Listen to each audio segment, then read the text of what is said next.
Pues a mí me gusta llamar a las personas que se mueven por estímulos ratas, porque son personas que no se mueven por amor, se mueven por estímulos. Un aparato en la muñeca con manecillas que le dice que son las 2, y no son las 2. Hace poco pregunté a mi abuelo cómo miraba la hora que era. Lo que hacía era miraba el sol.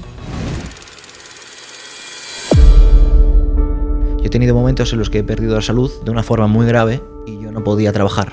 Mi negocio se iba a la p***.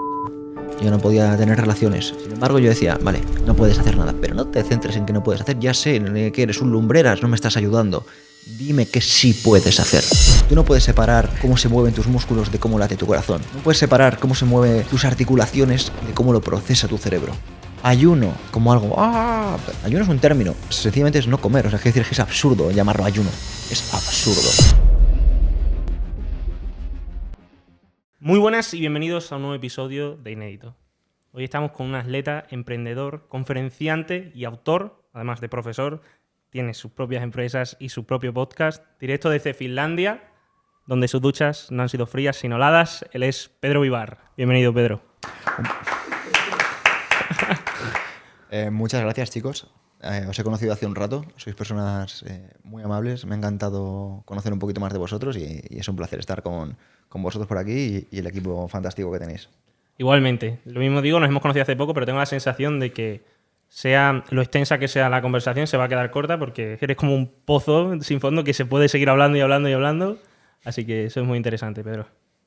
Gracias, Luis. Ya me has dicho que podemos hablar absolutamente de todo, que estás preparado y vienes a la guerra. O sea que... Vamos a ver.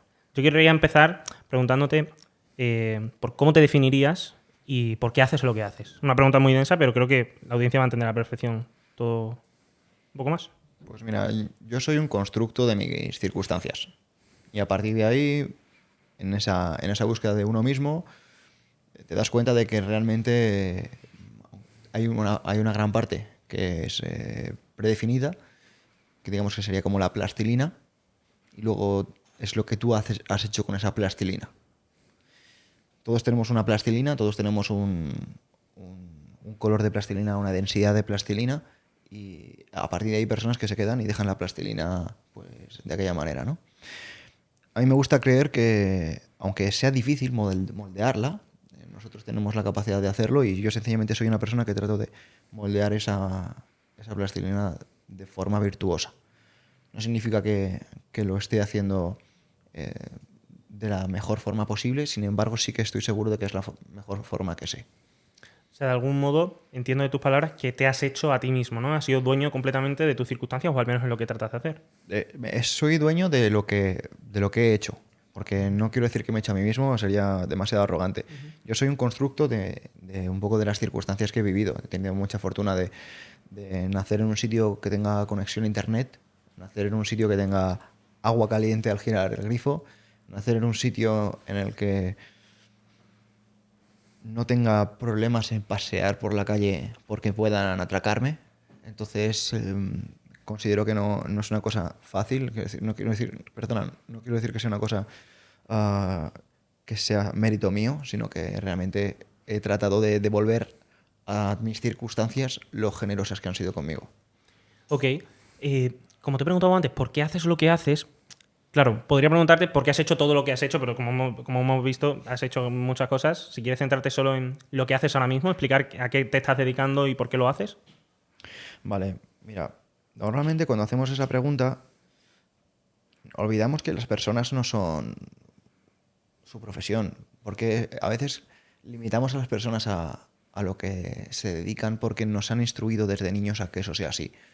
Un policía no es un policía. Un policía también es un padre, un policía también es un hermano, un policía también es un hijo de alguien. Un policía también es alguien que ama el deporte, un policía también es alguien que ama los artes o lo que sea, ¿no? Entonces, creo que debemos ser muy cuidadosos con nuestro lenguaje y también debemos ser muy cuidadosos con aquellas cosas que nos definen.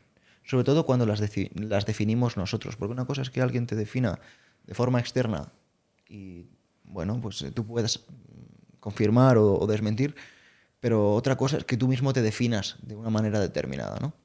Entonces, yo puedo decirte que de forma global, como has dicho, sí que tengo distintos proyectos, pero Lo que me gusta sencillamente es, soy una persona que me gusta dedicarme a la llamada del pensamiento independiente.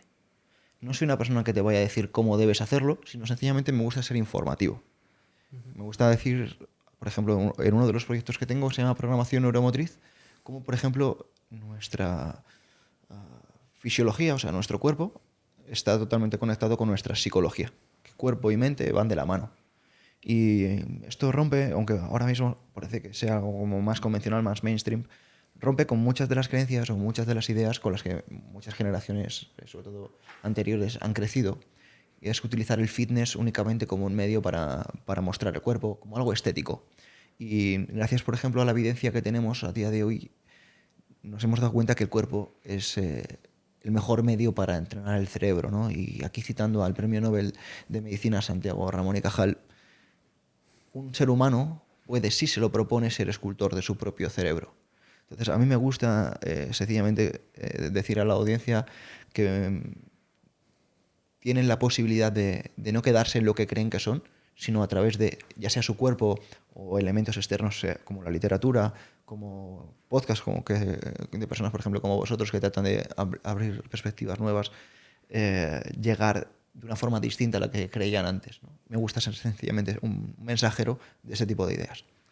Yo creo que al final justo es que me parece súper interesante, como te he dicho antes, todo el proyecto Neuromotriz, que nos meteremos más fondo ahora mismo, te diferencia, como tú bien has dicho, en todo el mercado fitness, porque todo está dirigido hacia una imagen o hacia una mentalidad que directamente afecta a la imagen. Y sin embargo tú promueves todo este ejercicio, toda esta vida saludable para esculpir el cerebro. Es que me parece tan curioso y que es realmente lo que te diferencia, porque ¿cuánta gente actualmente hay enfocando todo su contenido a eso?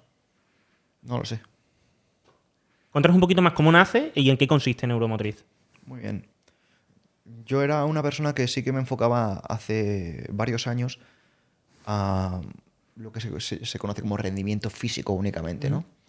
Y he tenido resultados. Yo he tenido una de mis atletas ha sido campeona de España en powerlifting o récord de España en press de banca.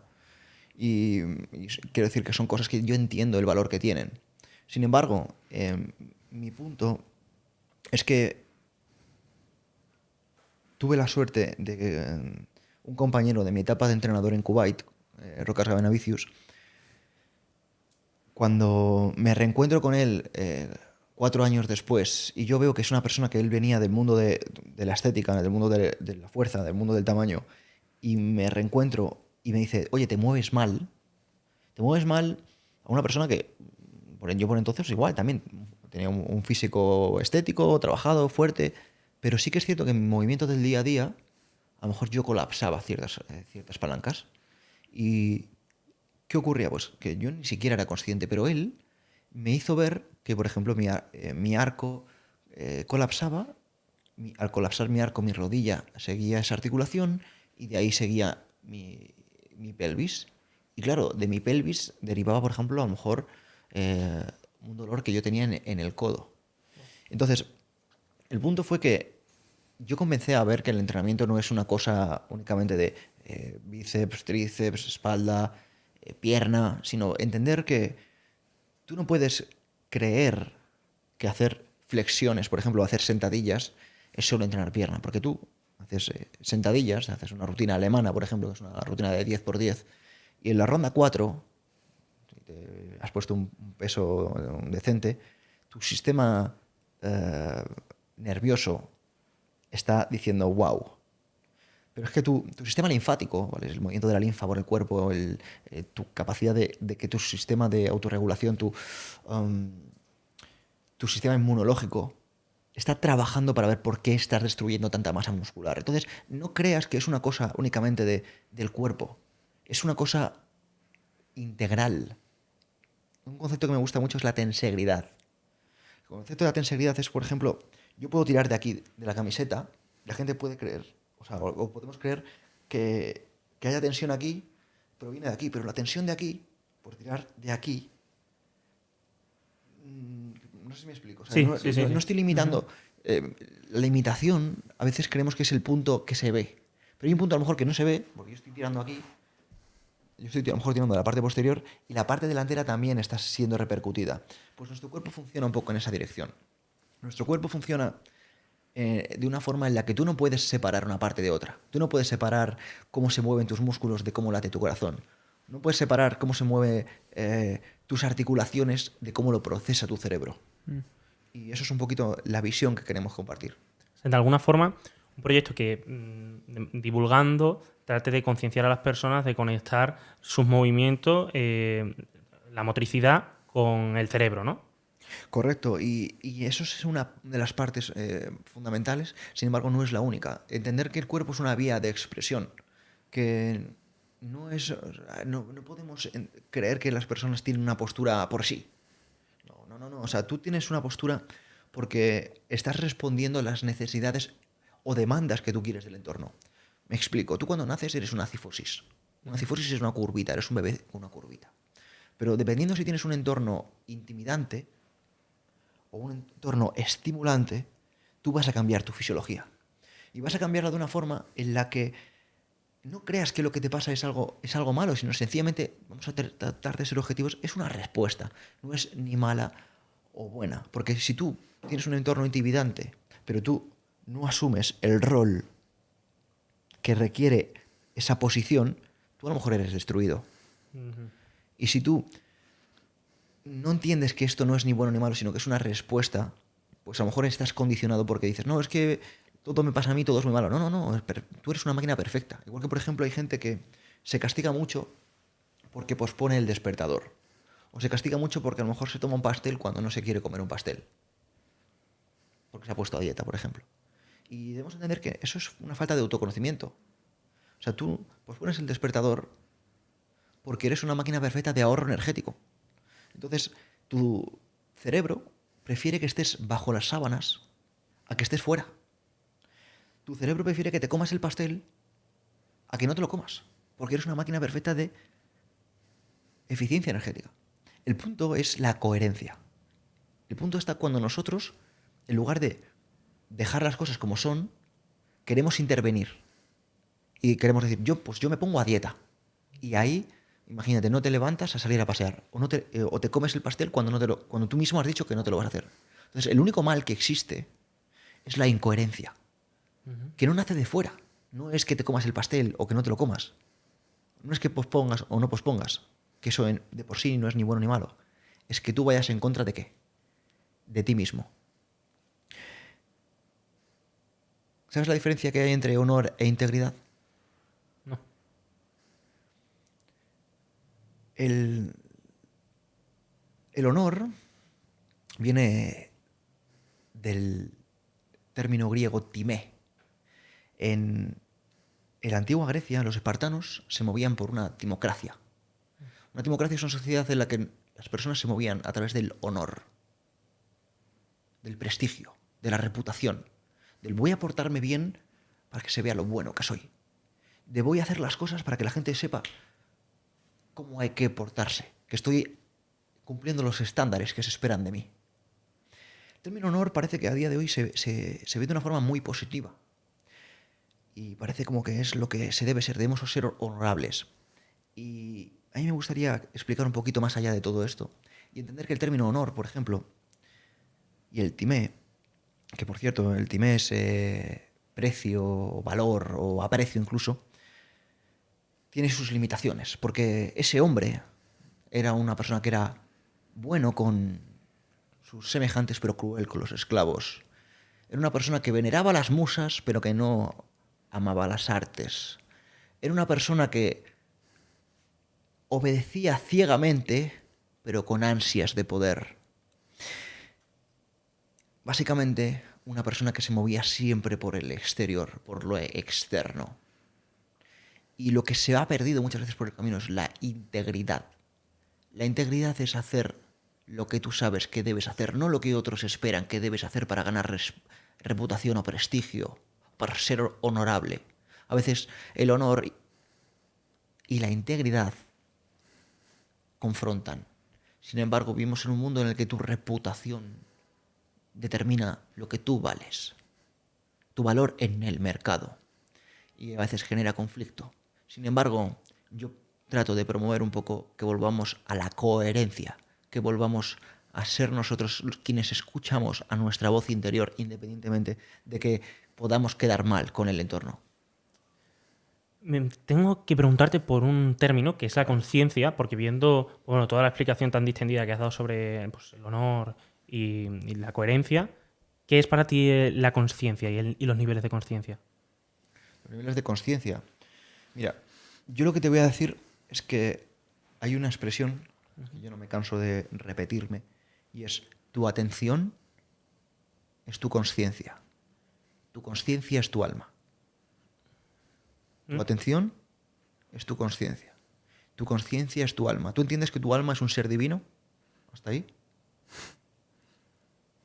Si lo puedes desarrollar, yo te lo agradezco. Vale, vale. Yo quiero haceros partícipes un poco de este mensaje, ¿vale? Que Ujú, estamos sí, hablando. sí. ¿La divinidad es mundana o la divinidad es...? Yo es que no sé responder esa pregunta todavía. Vale. Pues vamos a entender la divinidad como una inteligencia. ¿Vale? A veces vemos las cosas únicamente desde un punto de vista antropológico. Cuando vemos las cosas únicamente desde un punto antropológico, nosotros vemos las cosas de una forma a veces dualista. Esto está bien o esto está mal. ¿Está ahí bien? Sí. Vale. Cuando nosotros dejamos de ver las cosas desde un punto de vista antropológico, o sea, antropológico es desde un punto de vista desde el ser humano, ya no existe lo que está bien o lo que está mal. Sencillamente las cosas son. ¿Me sigues? Sí, sí. Entonces debemos entender que el alma es aquel ente o aquel fractal de la inteligencia superior que tenemos todos y que hace que todos tengamos algo en común y que nos compone. A mí me gusta una expresión que utilizó el doctor María Alonso Puig para expresar esta idea, en la que él hablaba de que nosotros, Paul, todos somos un tapiz. Tú eres tu tapiz, tú Luis eres otro tapiz, yo soy otro tapiz. Y ese mismo tapiz está compuesto de 3 hilos. Un hilo es el cuerpo, otro hilo es la mente y otro hilo es el alma. A veces creemos que somos lo que pensamos, a veces creemos que somos nuestro cuerpo, a veces, sin embargo, somos un poco todo. Somos todo a su vez. O sea, no podemos separar el cuerpo de la mente, del alma. Es un todo. Y cambiar algo de tu cuerpo va a cambiar tu mente. Sí. O sea, lo que tú estás diciendo, entiendo que hay un momento en el que conectan las 3 cosas. No sé lo que se siente, porque yo no considero que haya conectado las 3, pero si tuviese que empezar por alguna, sea cuerpo, sea mente o sea alma, ¿en qué orden dirías que debería hacerse? Vale. Tú consideras que no has conectado todavía con tu alma, ¿verdad? Tal y como tú la estás explicando, no. Vale, te voy a poner un ejemplo. ¿Consideras que es lo mismo ver que observar? No. ¿Sabes por qué? Porque ver no es prestar atención. Observar es prestar atención porque le has puesto el alma. Vale. ¿Consideras que es lo mismo oír que escuchar? No. Porque cuando escuchas le estás poniendo atención, porque estás poniendo tu alma. Y por eso eres capaz de percibir mucho más solo que cuando oyes. ¿Es lo mismo tocar que sentir? No. Porque cuando sientes, percibes con atención. Y le estás poniendo el alma. ¿Sabes por qué? Porque tu atención es tu conciencia y tu conciencia es tu alma. Y aquello donde pones tu atención se expande. Entonces debes entender que vivimos en un mundo en el que nuestra atención es muy valiosa. ¿Y por qué pagan las marcas a los influencers? Aquí se lleva el dinero el que tiene la atención, eso está claro. Atención, ¿por qué las noticias de los medios de comunicación son tan negativas? Porque desvía la atención de las Porque cosas. quieren atención. Es una guerra por la atención. ¿Por qué hay personas que tienen conductas deplorables? Porque están buscando amor, porque están buscando atención. Es una cuestión de atención. Todo se mueve por atención, porque tu atención es tu conciencia y tu conciencia es tu alma. Hay una enfermedad llamada marismo. Es una enfermedad en la que cuando a un niño tú le puedes dar comida, pero tú no le das atención, se muere. Se muere. Marismo. Sí, marismo, ¿puedo buscarlo? Sí, ¿y dónde? En plan, quiero escuchar el contexto en el que esto haya podido llegar a pasar. Que en una guerra. O sea, ¿dónde se ha probado, por ejemplo? Hay términos, por ejemplo, que es sobre todo en ámbito clínico, hospitalarios, en los cuales se observa que a lo mejor Porque ahora se normaliza mucho las emociones, ¿no? Desde Daniel Goleman, la inteligencia emocional es algo muy del día a día. Sin embargo, antes el tema médico estaba muy deshumanizado. Era más cálculo. Una persona, otra persona. Bueno, ahora no digo que sea ahora la panacea, sin embargo, antes era mucho peor. Y antes sencillamente daban a una persona un alimento, pero no había detrás un componente emocional.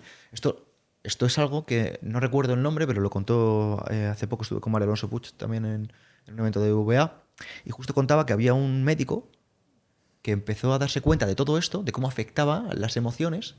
Incluso este médico, desde su prestigio, empezó a romper con lo que hacían otros médicos, que era, incluso él se vestía de payaso y trataba de darle atención a los pacientes. Se ha dado cuenta de que ese cariño, esa humanidad, esa atención, ese poner la intención, cambiaba radicalmente el resultado del paciente. Se me viene a la cabeza también, no sé, este experimento en el que se cambiaron los colores de las habitaciones de los hospitales y como que también cambió pues, la mejoría de estos pacientes. Entiendo que es por lo mismo, porque al final estaban observando algo que cambiaba, o sea, estaban poniendo la atención en otra cosa, entonces su conciencia también se veía alterada. No es lo mismo, como te digo, si hay un color que a ti te incide una serie de emociones que te pueden repercutir positivamente en el tratamiento, contrario a que estés solo, no te estén prestando atención, sea todo blanco y no te emita ninguna emoción positiva que se pueda repercutir en el tratamiento. Bueno, tú creo que además eres muy consciente de cómo influyen los sesgos cognitivos, los errores de lógica. Tú has hablado de colores, pero hay muchísimos sesgos que se están utilizando. Por ejemplo, cuando tú a alguien le vas a dar algo escaso, esa persona lo va a valorar mucho más que si tú das algo que tiene todo el mundo. ¿Por qué? Porque al final nuestra capacidad de percibir atención es muy inteligente. Y nosotros podemos ser manipulados e influenciados de mil formas. Te has puesto esta, pero hay muchísimas. Sí, muchas. Yo quería preguntarte, como te he dicho antes, me gustaría hablar del amor contigo. Y ya que estamos hablando con Alma y lo has mencionado, ¿qué es enamorarse para ti? ¿Que dos almas conecten? ¿Pueden dos almas conectar? Yo no voy a hablarte de dos almas conectar. No lo sé. Yo voy a hablar de momentos presentes. Momentos presentes. Lo que tú hablas de conectar almas, a mí me gusta llevarme las cosas no al pasado, no al futuro. Me gusta conectar las cosas desde el presente. O desde tu experiencia. O desde mi experiencia. Claro, por eso te pregunto, o sea, no sé si en el caso de que te hayas enamorado, entiendo que si no te has enamorado, pues no puedes contar la experiencia de la misma forma, pero en caso de que sí, pues ¿cuál es tu opinión acerca de eso?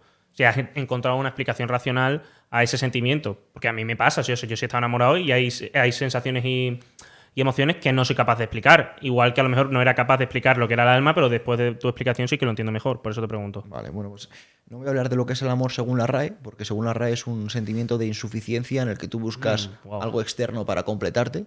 Wow. Esto es así a día... El amor. El amor, sí. Si tú a 20 de enero de 2024, no sé si en el futuro lo cambiarán a raíz de este podcast, si tú... si tú lees lo que es la definición de amor, es una sensación de insuficiencia que busca completarse con algo externo. Entonces, yo soy una persona que trato de expresar, le doy mucha importancia al lenguaje, ¿no? Entonces, a mí me gusta entender el amor de una forma no antropológica. Y de una forma no antropológica me gusta poner el ejemplo del sol. El sol sale cada día. Y el sol sale sobre justos o injustos, sobre gente que quiere que salga y sobre gente que no, sobre gente que agradece que salga el sol y sobre gente que no quería que saliera el sol. Y al sol le da igual. El sol va a salir al día siguiente de la misma forma. ¿Sabes por qué? Porque el sol no busca reciprocidad. Para mí el amor es eso. Para mí el amor es... Yo te puedo querer a ti y te puedo hacer un regalo, pero yo no espero nada a cambio. Y a mí me gusta llevármelo también, no a las relaciones, que me parece fantástico si lo quieres que lo llevemos por ahí, pero me gusta utilizar un concepto que se llama atelia. Atelia son actividades atélicas. Las actividades atélicas son actividades que su propio fin es hacerlo. Yo, por ejemplo, yo no voy a ver a mis abuelos porque yo esté esperando algo a cambio. Son acciones que son un fin en sí mismo. Exacto. Yo no voy a hacer muchas cosas de las que hago porque espere nada. Porque hacerlo es un fin. Porque si yo hiciese cosas esperando algo a cambio, no sería amor. Estaría convirtiéndome en una persona que busca algo. Y, por ejemplo, en el libro de Super Sapiens lo explico de la siguiente forma. El filósofo B.F. Skinner, perdón, el psicólogo B.F. Skinner, para el conductismo, ponía ejemplos de cómo podía alterar la conducta de las ratas con distintos estímulos como azúcares y botones o descargas eléctricas. Y como las ratas, en función del estímulo, si era un estímulo bueno, lo repetían, y si era un estímulo malo, lo evitaban. Pues a mí me gusta llamar a las personas que se mueven por estímulos ratas, porque son personas que no se mueven por amor, se mueven por estímulos. Y por eso me gusta el concepto de integridad por encima del concepto de honor. Yo creo que Luis también se refería más a una parte del enamoramiento. Sí, pero me ha gustado también la reflexión Sí, que ha hecho. sí. No sé si sobre el enamoramiento tienes algo que decir, lo has analizado. ¿Has profundizado Eso sobre otra ello? persona que sepa más de amor que yo. De relaciones. De Que yo. relaciones, ok. Sentimentales. De colegas, yo amo a mis colegas y no espero que me quieran a cambio. Pero yo también he querido a personas que no eran mis colegas y no he esperado esa reciprocidad a cambio. Eso es que- amor. Claro. Vale. En mi visión. Sí, completamente. Quería, o sea, obviamente resume un libro entero, va a ser muy complicado, pero ¿qué es para ti el Super Sapiens? Super Sapiens es un libro que te va a ayudar a entender por qué las personas se mueven por el conductismo y no son causas en sí mismas. Para resumirlo de forma rápida, en la época romana se unificó filosofía y religión en el concilio de Nicea a través del emperador Constantino. Antes las personas buscaban en la filosofía y hacían preguntas en la filosofía porque entendían que no había una verdad. Sin embargo, desde ese concilio, las personas dejaron de preguntar a los filósofos en las estoas, por ejemplo, para ir a ciertos espacios y decir amén a una única verdad. Una única verdad que también se ha tergiversado, que es un mensaje que mandó una gran figura histórica que fue Jesús. Y Jesús mandó el mensaje del amor. Y el mensaje del amor él no lo explicó para que lo buscases al final de un pasillo en una cruz. El mensaje del amor que dejó Jesús es: amarás a Dios sobre todas las cosas, entendiendo que Dios es tu alma, o sea, amar el principio rector sobre todas las cosas, y al prójimo como a ti mismo, porque el prójimo es igual que tú, porque el prójimo también es ese alma idéntica a la que tú tienes. Y ese mensaje es un mensaje que se ha perdido en el tiempo. Entonces trato de resumírtelo y para darle una idea práctica, ¿no? Porque yo sé que las personas buscan ideas prácticas. Me gusta recurrir a la regla de oro y la regla de plata, que debería ser la regla de oro. La regla de plata es no hacer a los demás lo que no quieres que te hagan a ti. Básicamente, la libertad negativa. La libertad negativa es uno de los principios básicos del anarcocapitalismo. Es una idea de la no intervención. Entender que si tú no me pides algo, yo no quiero interceder en ti, porque yo te asumo que tú eres una persona válida. Y si yo me intervengo en ti sin que tú me lo pidas, estoy intercediendo en tu potencial. Sí que puede ser con buenas intenciones, pero con buenas intenciones muchas veces limitamos. Mi madre, por ejemplo, es una persona que con muy buenas intenciones me sobreprotegió. Me sobreprotegió, me impidió enfrentarme a una realidad. Y cuando yo me enfrenté a esa realidad por mí mismo y salí a la calle, yo lo pasé mal. Y tuve suerte que a lo mejor las circunstancias me permitieron sobrevivir a ese tipo de situaciones. Sin embargo, considero que si yo hubiera mantenido más tiempo esa sobreprotección, ahora mismo probablemente no estaría aquí. Y la regla de oro, es lo que hemos mencionado antes, es haz al prójimo lo que tú quieres que te hagan a ti.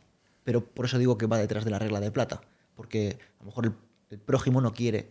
O sea, a lo mejor tú me quieres tratar a mí de una forma que te encantan que te traten, pero estás condicionando mi propia libertad. Entonces yo no quiero que tú me intervengas, porque yo no pido ayuda. Yo lo que quiero es que no me molesten. Entonces sería más tratar a los demás como les gustaría ser tratados en vez de tratar a los demás como te gustaría que te tratasen a ti. Las dos cosas. Ambas cosas. ¿No son incompatibles? Ahí, Puede mira, ser que se dé la casualidad que sea la misma, pero... a mí me gusta entender que el ser humano, por ejemplo, si nosotros nos moviéramos, si fueras un caballo, pues tu capacidad sería a lo mejor el galopar, ¿no? Si fueras un ave, tu capacidad sería volar. Y si fueras un pez, tu capacidad sería nadar. Pero eres un ser humano y se te ha dotado de razón. Y como puedes razonar, tú ahí tienes la posibilidad de, como hemos dicho antes, la regla de plata, utilizarla primero en la nueva intervención y en el, oye, ¿quieres que intervenga?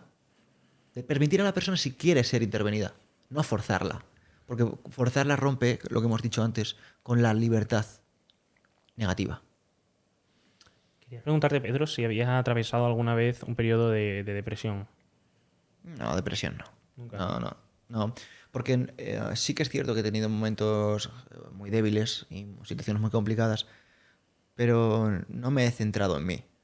Entonces he tratado de centrarme en aquello que estaba bajo mi control.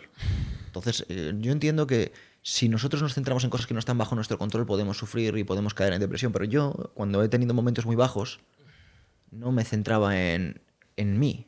Centraba en aquello que yo podía hacer. Yo he tenido momentos en los que he perdido la salud de una forma muy grave y yo no podía trabajar. Mi negocio se iba a la puta. Yo no podía tener relaciones. Digamos que todo se me perdía. Sin embargo, yo decía, vale, no puedes hacer nada, pero no te centres en que no puedes hacer. Ya sé que eres un lumbreras, no me estás ayudando. Dime que sí puedes hacer. Y entonces lo que sí que puedo hacer, yo lo que hice fue a lo mejor desarrollarme más de una forma más intelectual, aumentar mis capacidades cognitivas y entrenar otras cosas que a lo mejor no eran músculos. Por eso me encanta el tema de la programación neuromotriz, porque creo que el cerebro está muy infravalorado. Creo que las personas utilizan con demasiada frivolidad y facilidad términos como yo soy muy malo para los nombres, tengo mala memoria, y creo que debemos ser más respetuosos, porque no es que tengas mala memoria, es que no la entrenas. Porque si realmente le pusieras empeño, le pusieras atención, muy probablemente serías bueno. Porque si tienes interés, si fuese la chica que te gusta, te quedarías con su nombre. Entonces, ¿por qué eres bueno para él y malo para ella? O viceversa. Porque es un tema de atención, es un tema de alma. Y por eso debemos darle más importancia a la espiritualidad. Claro que no es soy malo con los nombres, sino que soy malo enfocando la atención hacia donde de verdad quiero enfocarla. No eres malo. He decidido, o de forma casual, pero no eres malo.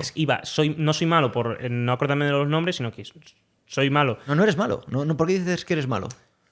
No he prestado atención. Disculpa, no he prestado atención a tu nombre. Sí. O sea, yo lo donde iba es que al final lo que te falta es conciencia de lo que tú quieres hacer, porque no estás... ¿Vale? No. Pues decir, me falta conciencia en esto, o no he prestado atención. Porque conciencia y atención estamos hablando que son términos similares. Eso es. Pero el ser y el lenguaje es muy poderoso. Ujú. O sea, tú no te comportas como tú quieres. Tú te comportas como tú eres. Por eso tú no digas que eres malo para los nombres. No le he prestado atención. Porque encima es más real. Vale. Yo tengo una duda. Dentro de tus libros, porque entiendo que al final tú hablas siempre en conceptos. Entonces me gustaría saber si en tus libros hay momentos en los que das indicaciones prácticas para que las personas puedan seguir X pasos para mejorar en ciertos aspectos. Mira, yo utilizo siempre conocimiento de otras figuras, porque a mí no me gusta hablar de mí. O sea, yo te puedo contar, pero no sé, si alguien revisa un poco lo que yo comparto, me gusta más hablar de la vida de otras personas, porque al final creo que es mucho más visual. Y dentro de la vida de otras personas podemos destacar prácticas y herramientas que son muy útiles para enfocarnos en el desarrollo de la virtud. Por ejemplo, a mí me gusta una práctica que se llama dicotomía del control. Lo hemos mencionado antes de una forma superficial, pero básicamente entender que hay cosas que están bajo tu control, cosas que más o menos están bajo tu control y luego cosas que no están bajo tu control.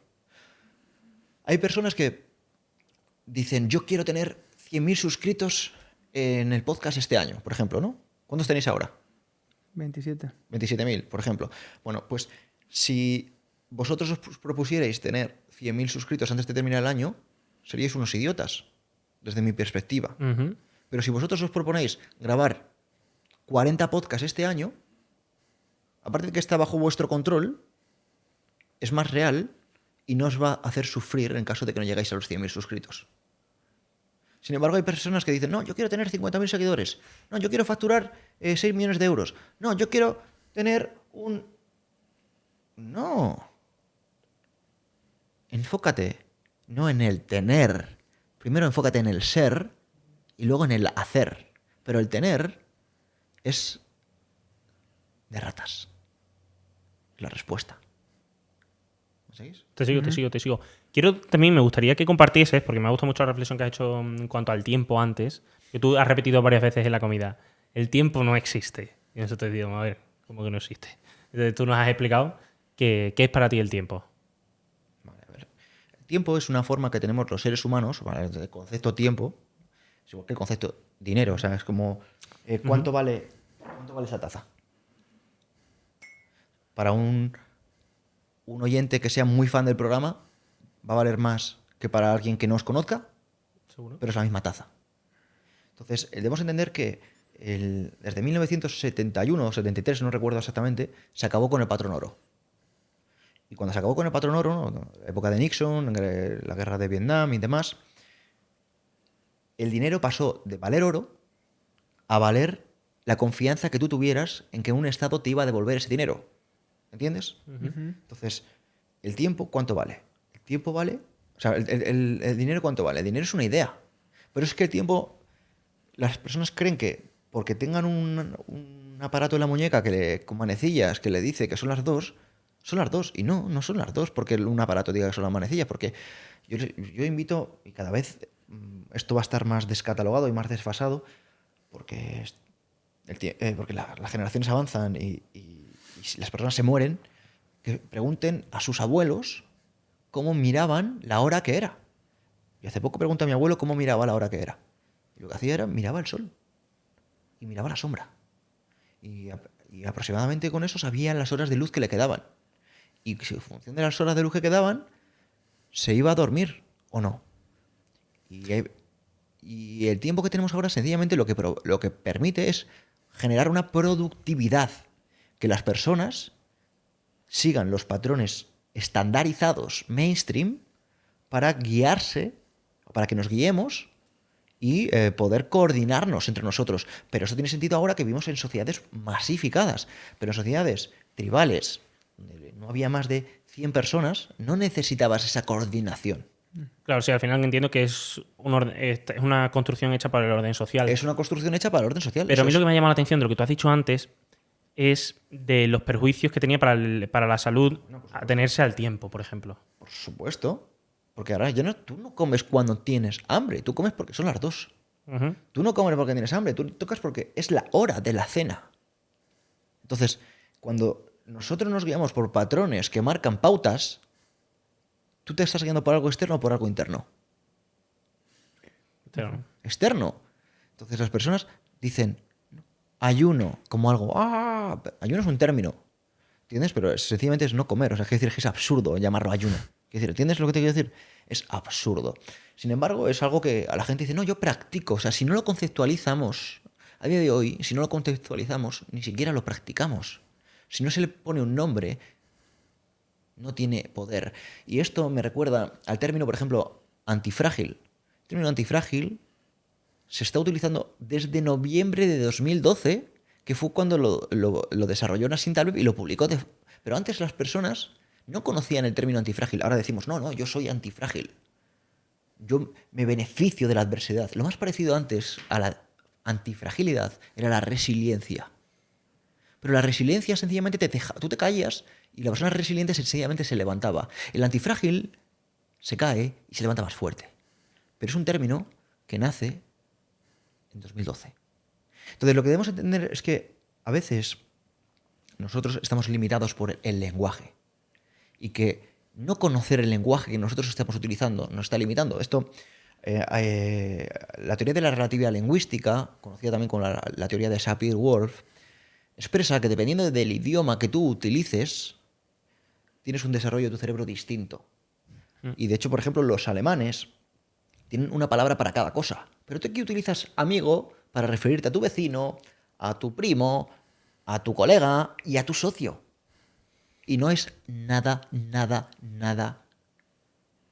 no tiene nada que ver una cosa con la otra. No podemos hablar con tanta facilidad de términos que nos están empoderando o que nos están destruyendo. Y creo que esto es una llamada una vez a la independencia del pensamiento, porque yo no pretendo que la gente me haga caso. Yo lo que pretendo sencillamente es como, si hay algo de aquí que te has resonado y consideras que puede ser de utilidad, búscalo en Google, o búscalo en YouTube, cómprate un libro y a partir de ahí desarrolla tu propio pensamiento. Pero considero que si tú te mueves todo por pensamientos externos y por ideas de otros, eres una rata. Y a mí me gusta un filósofo, es conocido más por películas y por artes marciales, pero para mí es un gran referente, es Bruce Lee. Bruce Lee decía, cuando un hombre es consciente de las grandes fuerzas espirituales que tiene en su interior y comienza a aplicarlas en la ciencia, en los negocios y en la vida, su progreso en el futuro será incomparable. Entonces, estamos hablando de que cuando alguien busca algo externo o se queda con el propósito interior, con el guía interior, con el daimón, con el dios interior. Y me viene a la mente un aforismo del emperador Marco Aurelio, y es, si cumples con tu cometido en el presente, según la recta razón, con cuidado, persistencia, serenidad, sin distraerte con nada extraño, si mantienes la pureza del Dios interior que te anima como si tuvieras que restituirlo en cualquier instante, si apegado a estos mismos principios no te ves atormentado por el deseo o el temor, si te limitas a vivir conforme a la naturaleza del ser y a decir sencillamente la verdad en todos tus discursos y en todas tus palabras, serás feliz y nadie hay que pueda impedir que te comportes de este modo. Entonces ahí el emperador Marco Aurelio, un hombre autocrático, un hombre autosuficiente, un hombre independiente y un hombre también con mucho éxito exterior, nos está diciendo que la clave de la vida estaba en la reputación, en el prestigio. No, estaba hablando que la felicidad estaba en la autarquía, en la encratella, en el dominio de uno mismo, en la virtud. Sin embargo, a día de hoy estamos distraídos.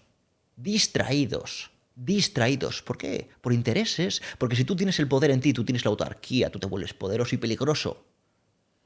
Y el filósofo Epicteto decía, en el momento que relajes la atención, no pienses que la recuperarás cuando quieras, sino ten a mano que por el error de hoy tus asuntos irán a peor en lo demás.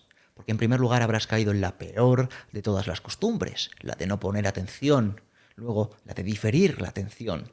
Sabe que constantemente estás retrasando para otro y otro momento la serenidad, la compostura, estar y vivir conforme a la naturaleza. Todo estamos en guerra. Es una guerra por la atención. ¿Habéis traído aquí a Sergio Fernández? Sí. Preguntar a Sergio Fernández por esto. Estamos en guerra. En guerra. Es una guerra por la atención. Y vosotros que os dedicáis al mundo del marketing y de los negocios y de las redes sociales y todo este rollo, deberéis saberlo mejor que nadie. Es una guerra por la atención y hay gente que está dispuesto a vender su integridad. Completamente. Estoy de acuerdo. Además, da realmente pena y a mí me preocupan algunos aspectos porque veo como personas... Pues entonces estás cayendo en ello. Pero porque Porque si te da pena, porque, a ver, la pena es un vicio. La pena es un vicio. La pena te baja la vibra. Mira, me has sí, preguntado antes por los me da niveles de pena. conciencia. Los niveles de conciencia. Con el 20 la vergüenza, con el 30 la culpa, con el 50 el odio y la apatía, con el 75 la pena. O sea, Estás 75 es que estoy está- a un 75%... No, porque es un 75 por 1000, no. Estás es un 7,5 por 1000. O sea, no vas a entender. Los niveles de conciencia, 75 la pena, con el 100 el miedo, 125 deseo, 150 la ira, 175 el orgullo, 200 ya empezamos a ver la vida como algo retador, que es el coraje. O sea, ya puedes incidir. Con el 250 la neutralidad, con el 300 la aceptación, con el 350 la voluntad, con el 400 la razón. Y a partir de ahí, con 500 está el amor, con 540 el amor incondicional, con 570 tenemos la alegría, con el 600 tenemos la paz o la ataraxia, dependiendo de la filosofía. Y a partir de 700 tenemos la iluminación. El punto Uf, yo estoy muy es bajo. que el punto es que si tú caes en la pena, sí que estás bajo. Pero la pena es una distracción. ¿Una distracción de qué? De bajar de, por ejemplo, la razón. La razón. La razón es aquella aquí el punto. La razón es el más alto, entiendo, de todo. No, la razón es 400. Imagínate, es como un 40% de 100. O sea, es un 400 sobre 1000. ¿Y el 1000 cuál es? De iluminación. ¿Y el 999?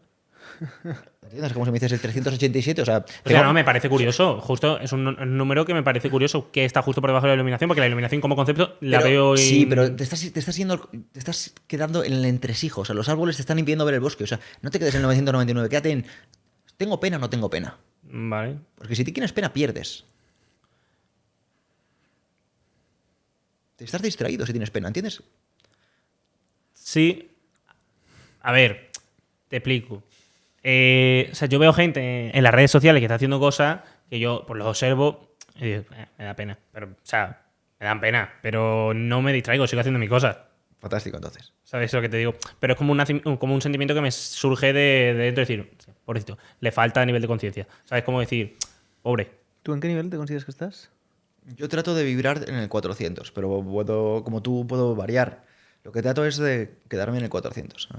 Hay un aforismo que a mí me gusta mucho y es: ¿cuánto tiempo vas a esperar en considerarte digno de lo mejor y en hacer de la razón el principio decisivo en todo? Has recibido los principios filosóficos que debías aceptar y los has aceptado. ¿Qué maestro esperas ahora para atribuirle a él la misión de mejora personal que te corresponde a ti? Ya no eres joven, sino un adulto, si ahora te entregas a la desidia y a la pereza y dejas día tras día el momento en que comenzarás a ocuparte de ti mismo, no solo te darás cuenta de que no haces ningún progreso, sino que continuarás siendo una persona corriente toda tu vida hasta la muerte. Por eso, desde ahora, considérate digno de vivir como un adulto en el camino de la mejora personal. Que todo lo que sea para ti lo mejor se convierta en una ley irrenunciable. Y si se presentan fatigas o placer, honor o deshonor, recuerda que ya está aquí la competición, que llegaron las Olimpiadas y no es posible demorarse más, pues en un solo momento te juegas la ruina o la salvación de tu progreso personal.